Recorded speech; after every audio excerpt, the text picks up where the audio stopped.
If you are a teacher, parent, administrator, student, and/or anyone who loves reconnecting children with nature, and you want to figure out how to cultivate learning gardens and nature-based curriculum, then this is the podcast, the Outdoor Classrooms podcast. My name is Victoria Hackett. I am the founder of Outdoor-Classrooms.com and the Secret Gardens Nature Classes. I love witnessing the magic that happens when children are playfully learning outdoors. Observing the return of wonder and curiosity when children are interacting with nature is pure magic. This is the podcast that is going to help you capture children's interest and give you not only inspiration, but some real life strategies that are going to help you figure out how to use the outdoor space, your outdoor space, as a teaching tool, so you can enlighten the playful learning experience for young children. Welcome to our Outdoor Classrooms community. Hello, Jan Plourde. Nice to have Victoria. you here. And we are going to talk about you. We're going to talk about the REAL program. We're going to talk about everything literacy outdoors. So let's just start with the REAL program, which you founded, and tell us a little bit about yourself and that story. The story. So the story of the REAL program is I founded it in 2013 because I was made aware when I went to Lynn to do some volunteer work. This is Lynn, Massachusetts, a city nearby where there's over 100,000 people that are from very diverse backgrounds. And it's one of these struggling third-tier cities. So when I say that, I was sort of like somebody hit me in the chest with a very heavy something, because when I learned that there's only one public library for that entire population, it made me just so sad, angry, disappointed. I felt a sense of urgency to try to do something. So I started the REAL program, which is Reading, Educational Assistance, and Learning. And it's been a journey for this many years now. What it has evolved into being is with some incredible mentorship and friendship from our friend, Victoria Hackett, who introduced me to the idea of a little free library. Little did she know that I would take it and put it on steroids by putting them on pretty much every block in the city of Lynn these days to try to get books to children. And to date, we have collected and distributed over 350,000 children's books. Wow. That we have put into Lynn with that campaign. In addition to that, we have been operating out of 17 Atlantic Street in Lynn, where we have a Reggio Emilia inspired preschool that has hopefully the best practices in teaching and learning. And we also have what I call the Before Home program, which is basically the concept of an after-school program that I've turned on its head because I don't believe children need more school. And it's a home-like setting with lots of people that are there because they just want to love these kids and take care of them and give them all the opportunities they were able to give their own children.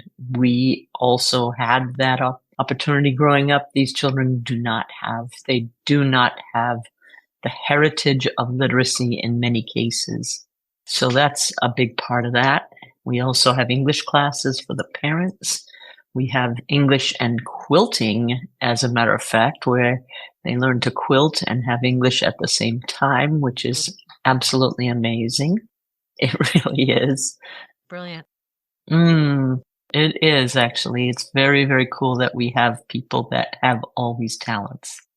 So it's mostly volunteers that come and help, mostly retired teachers who help mentor high school and college students that we work with nearby colleges, North Shore Community College, Salem State, Endicott, Gordon, basically the same group that I've worked with for, it feels like centuries now. Different people, same institutions, you know. it's a labor of love. And when people ask me when I'll retire, and I say, well, will you retire from a job? This is not a job. This is what I choose to do. And so why would you choose to walk away from what you choose to do? So, Yeah. It's yep. beautiful. So, what an impact. And to think about all the little free libraries that people are using, and you've had little free walks. Can you tell us a little bit about that? And I'd love to hear about how you have transformed your outdoor space as well. Of course, the outdoor space is very exciting, actually. Wait till you see it next. So the little free libraries, we are trying to become the city with the most little free libraries per capita in the United States, so that the city of Lynn's reputation becomes something better than what it has known to be. Because it's a tough, gritty city. It's always been an industrial city, even from colonial times. And so with that is a lot of things that they either have earned or didn't earn, but somehow got the reputation. What I can say, what Lynn has that is remarkable to me is youth. And what it brings to a city is the idea that we are ignoring the incredible resource of youth by not doing better for them, better with them, listening to them. I mean, you name it. You know, it's a huge, huge deal that the neighboring cities or towns do not have that many youth. And so when you think about, I mean, you hear about countries like Japan and Italy are now struggling because they don't have youth as countries. Well, that's kind of what it is with the neighboring communities around Lynn. And the other communities, my feeling is, as suburbia, we actually need to do more in our cities because we need that youth. Yeah. And we need educated youth. We need sophisticated, learned, thirsty to learn people that's who I meet. And, you know, the thing that I also am always impressed by is the difficulties that these families live is amazing and really like, wow, how do you do this all the time? But the children have love. And that means a lot because you can do a lot when you have love. And that's what I see. Yeah. Gives me goosebumps. Beautiful. I know. It's a wonderful. We went to a concert last night and it was in someone's backyard and it was just the artist was amazing. And he was sort of a storyteller and musician, and he sort of ended with all his songs had this sort of thread of love in it. And it was such a reminder of, especially now that we desperately need to lean and hold on to that. And I love how you're describing it with our youth. It's just such a wonderful reminder that it's there. Absolutely. We really have to tap into it. Yeah. Can you tell us a little bit about your outdoor space at the Real program Sure. and how that's impacted your program and your kids and all of that good stuff? Well, like you, I have been very fortunate in my life to have had nature and the outdoors as a prevalent part of my life. And I seek it daily still, by it keeps me grounded, no pun intended. But Reggio Emilia is a philosophy of learning and teaching, and many people are not aware of what it means. But for me, it makes so much sense to me because the idea of the teacher as the main person in a classroom, the difference in Reggio Emilia that came out of Italy was that the idea is that the teacher is the teacher. The child themselves are their own teacher. We forget, or we just have never been taught that the child actually is their own teacher by all the opportunities that they get to explore in nature, especially in nature, that their families are their teacher and the environment is a teacher. And if we think about that, I mean, I can tell you junior high school homeroom classroom. I can tell you what was on those walls even now, because that was what was around us. And it was never changed. It was completely overlooked as a teaching tool.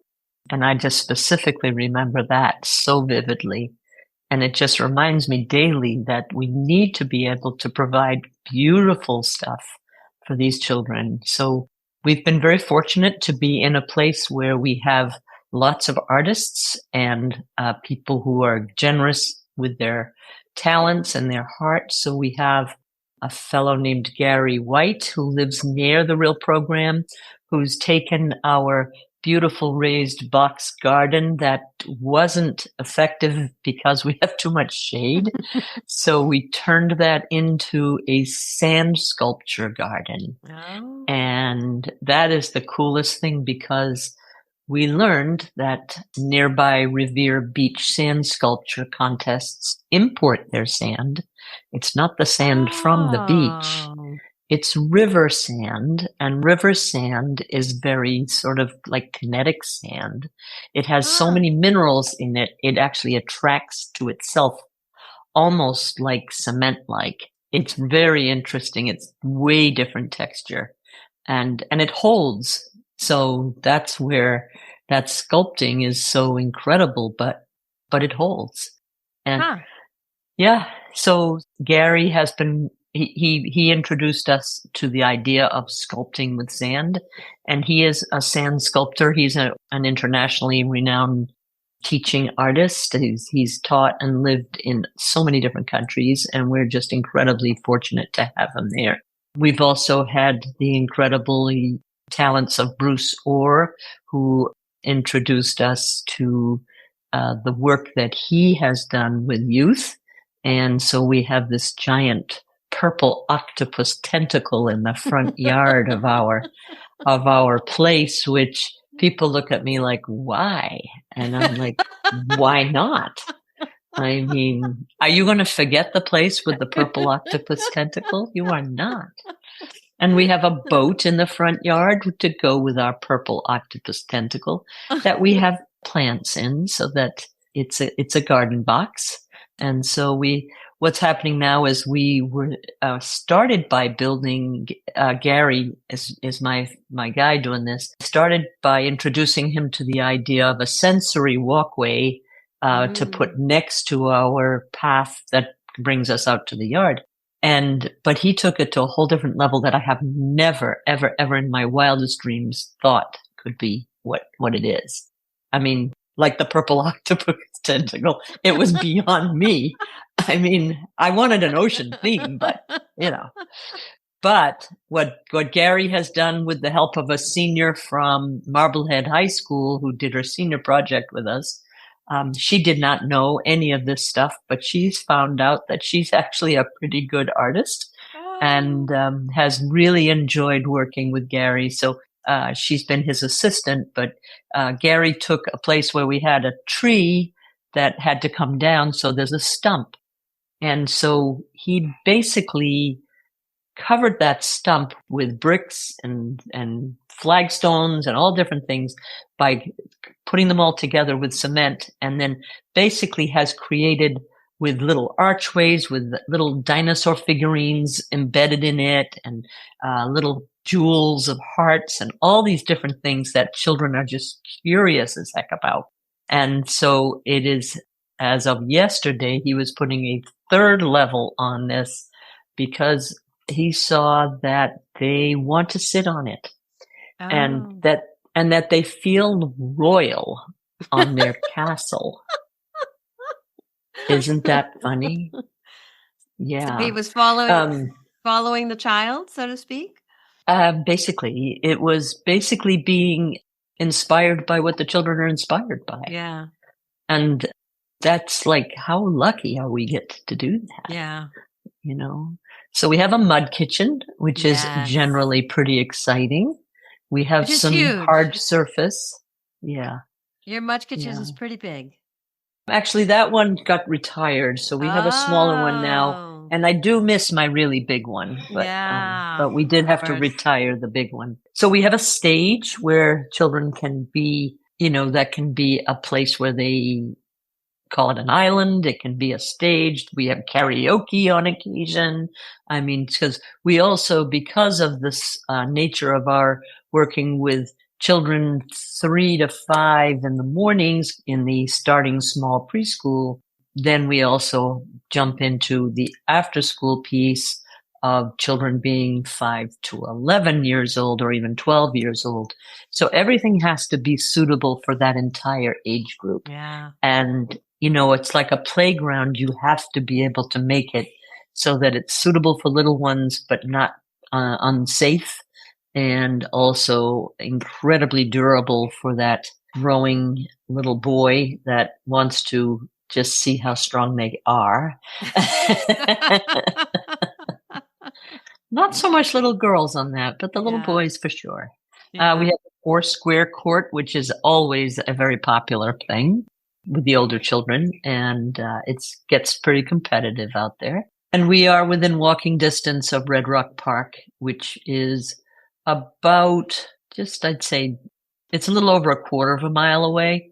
So it's good walking distance, and that is a place where they can literally run and climb trees and really have that feeling of freedom that children really need. So. Yeah, that's beautiful.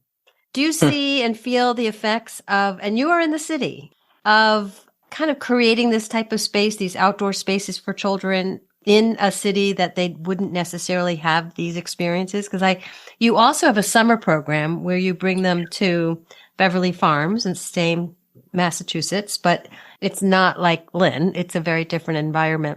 Do you see any difference in your children that are with you and the impact that maybe nature and the outdoors has had on their growth? Yeah, I definitely do. And I definitely do know from our interns, these are the kids that have been children at the Real Program now, 17, 18, 19 years old, because that's what happens, who are now, a couple of them are going to be taking my child growth and development class that I'm teaching on Wednesday nights this summer at nearby North Shore Community College. The idea is that, for example, when I talk with them about what it feels like to walk around in Beverly Farms versus inland, they tell me it just feels so different and it feels safe. And that is something that we cannot overstate as it needs to be felt and unraveled. Wow, it's just incredibly difficult. It's incredibly difficult. And right now it's incredibly difficult. Yeah. Yeah. Yeah. And you've had, like you said before, these kids have stayed with you over the years. Yeah. They've sort of, it's become this big family, and you had this incredible tea party and fundraiser. And I was actually sitting next, I didn't even recognize him, this young man who was quite young. He was just in high school when I met him. And he was 14 then. Yeah, I didn't even recognize him. It was crazy, but it was just the impact that he sort of came back. He's going off to law school and to think about, and again, all the other folks that sort of came up that day and to see their growth and commitment to what you have created. And it's essentially like what you said, it's a family. Well, it's about love, really. It really is. Yeah. Yeah. It truly is. And do you think that being outdoors and being in nature and has guided them in any way in terms of where they're going? Or I think for some, for sure, they definitely would not have had the depth and breadth of experiences that we have provided them. And I'm always blown away by, the times they'll say to me, I've never done this before, I've never even seen anything like this. I mean, the young people there helping at the tea party, they're like, Miss Jan, I've never been to a tea party, What's a tea party, And I said, well, this is a little different than a lot of tea parties, but. And I It think was pretty much every tea party is a little different, but it was yeah. elegant. It was just fabulous. So you again have so many areas of focus with the Real program. Any other success stories that you would like to share? You've done the little free libraries are now all over Lynn, and you are known as the book lady. So if anybody wants to donate books, we go to Jan Plourde, and I have a box of books in my car. There we So are. thinking about any other success stories that you'd like to share. I know there's millions and millions and millions, but any There are that jump millions. out. So we have many students that are going off to college, or they have been accepted to area private schools, and they are thriving in the environment and struggling sometimes because they live in two different cultures that way. But the opportunities that they are provided are amazing, and they know it. And that, to me, it gives me a great deal of pride and satisfaction that that young person's going to be able to make their world a better place. And it's going to be a better place for them, but it's a better place for their families and that kind of stuff. That to me is like a daily success story, which I can't honestly understand why more people don't do what I'm doing. Yeah. Yeah. So we got little free libraries. You've got the teaching English as a second language while they're quilting, which is the brain development with that is you could just even dissect that with the neuroscience of doing an activity while you are learning another language, which is incredible. You have your preschool program, which just got off the ground. Yeah. That's been in the works for years and years and years, and now it's come to fruition. Yeah. And then you have a whole bunch of fundraisers. So you've got your golf tournaments, your tea parties, your all sorts of different events, so you can stay alive, so to speak, and service these young children. Yeah. We are primarily existing on the generosity of others who are grateful that we're doing it, and also grateful that they have the opportunity to provide some help, whether it's through donating books, whether it's helping do Little Free Library builds. We are doing one tomorrow at Endicott College in the afternoon. So there's many of these things happening, and it does help to spread the word that our communities need each other to do better. And I think that's the biggest thing that I can say about that. And we are, we are not a government funded program per se. We have achieved a few grants that have helped us, but mostly it's basically private donations that have sustained us. So can you speak a little bit about, and I know we're not speaking the whole time on outdoor classrooms, but I love the idea, and then we talk a lot about this in our community, is just we are better together, like just reaching out to your community. So you work with different college students, you work with high schools, you work with private sectors, public sectors. There's all of these balls in the air and all of these people that you have connected with to sort of make this happen.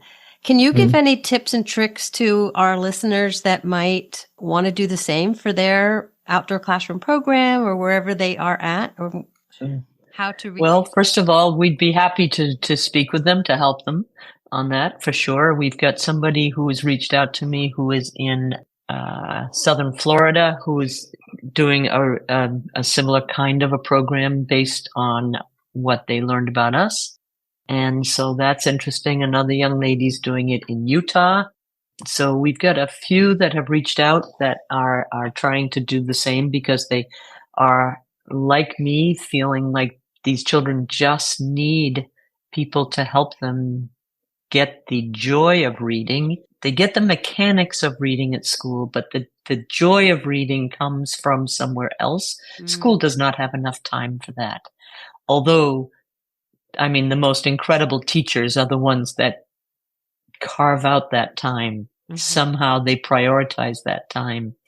And I mean, they still impact me from my youth, of the people that read stories to us. And that was not part of the quote unquote curriculum, So it's those people that truly do make a difference, because they share that love of reading. And when you read with children, you're actually sharing a part of you. And you don't get that from a tablet. You don't get that from a television or a movie or a computer game. And, the biggest thing is that, adults say children don't want to read anymore, and that's not true. We give out so many books, and they are children's books. So they do want books, and it's not them, it's the adults who can't give them the time for whatever reason. And that's socioeconomically, that's not because people can't afford them, because people who can afford them are not reading with children very much these days. So it's tricky, very tricky. But what I can say is just take it from the place that you are and just start. I mean, put a little free library in front of your place and just see what happens. I mean, it's really a valuable piece. And I also think of literacy really, in my mind, is community, because literacy is about being able to read and write and speak and listen and truly communicate. Well, that's about communicating sometimes in nature, but sometimes it's in neighbors. Yeah. When I put my little free library out, it was like watching a bird feeder. And when a person came, and I was like, oh my goodness, there's someone there. It was as if there was a bird coming to its feeder. Yeah. So, and it does. I think it's also an invitation.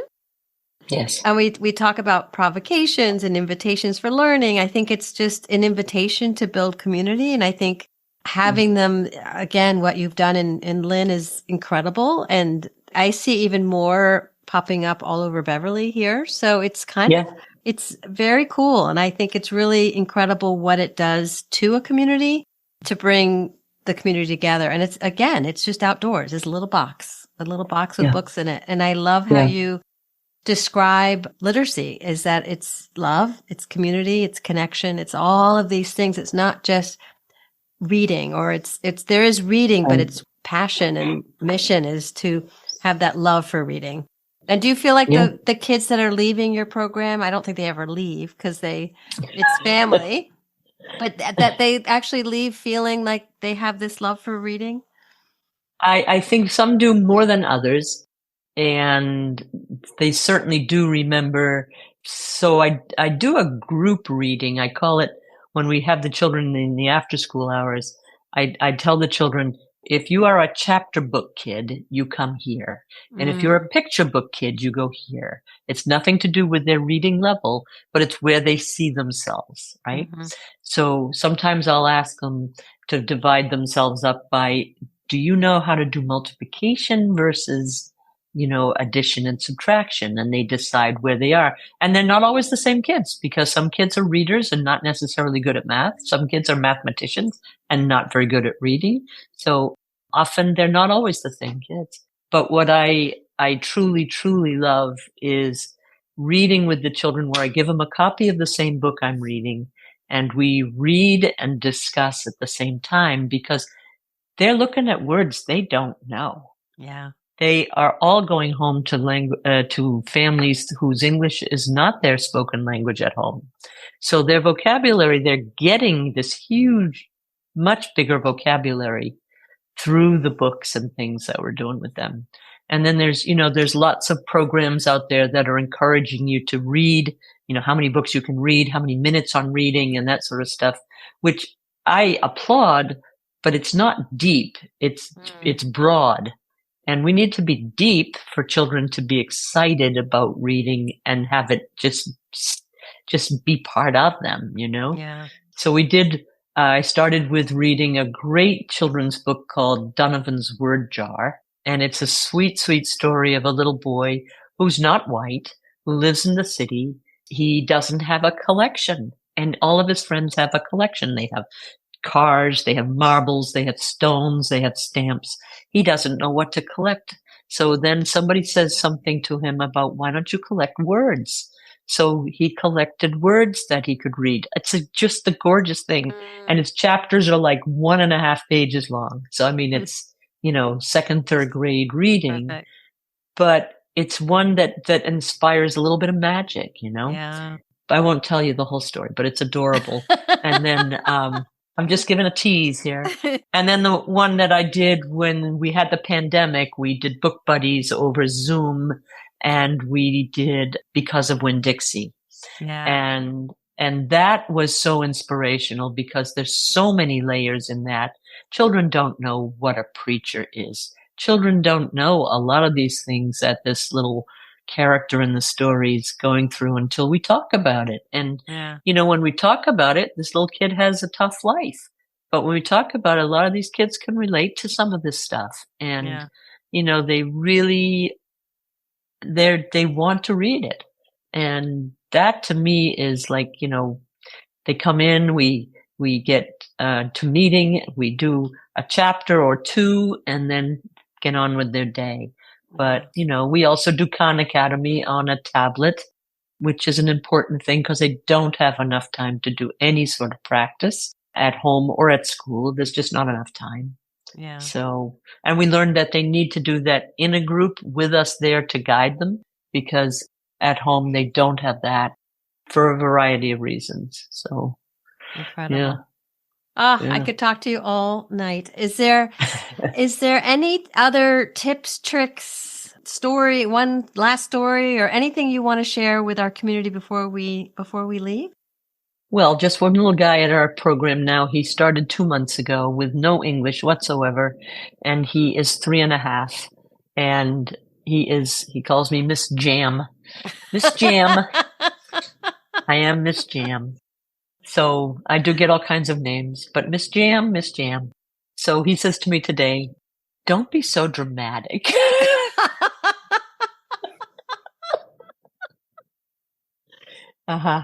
Exactly. This is all a guy who's had no English till 8 weeks ago. And he's telling me, don't be so dramatic. Yeah. I love that. Or the other fun story is Simon Says. I did Simon Says with the preschoolers. I get to be the specialist one day a week. So I did Simon Says with them, and I said, "Wait, who's Simon?" And they go, "Huh?" They're looking at me. So one little girl says, "He's in your head." I went, "Oh." So I do it like this, and I pull it up out of my head like this, and I put it to my ear, and I'm like, "Oh, Simon was in my head. Now he's in my head." So Simon is on this planet. But why do we have to listen to his directions? There it is. That's great. But is that a helpful hint? No, it's just to be playful and to enjoy the work, or don't do it. Yeah, that's beautiful. And love. I think love is weave it with love. You gotta have it. Yeah. Well, thank you, Jan. Thanks for the opportunity. Absolutely. Thanks for being one of my inspirations. Oh, Jan. Thank you. Thank you for joining us for today's episode. Before we sign off, we have an exciting opportunity for educators looking to bring learning to life outdoors. Consider enhancing your teaching journey with the Outdoor-Classrooms Teacher Certification Program. This program empowers educators to transform any outdoor space into a dynamic learning environment. By joining, you'll gain skills to inspire students and foster a deeper connection with the natural world. Interested in making a difference with outdoor learning? Visit www.outdoor-classrooms.com to learn more about enrolling in the certification program. Don't miss the chance to expand your teaching toolkit and inspire the next generation with the joy of outdoor education. Thank you for listening, and remember to subscribe to our podcast for more inspiring content. Until next time, keep inspiring young minds.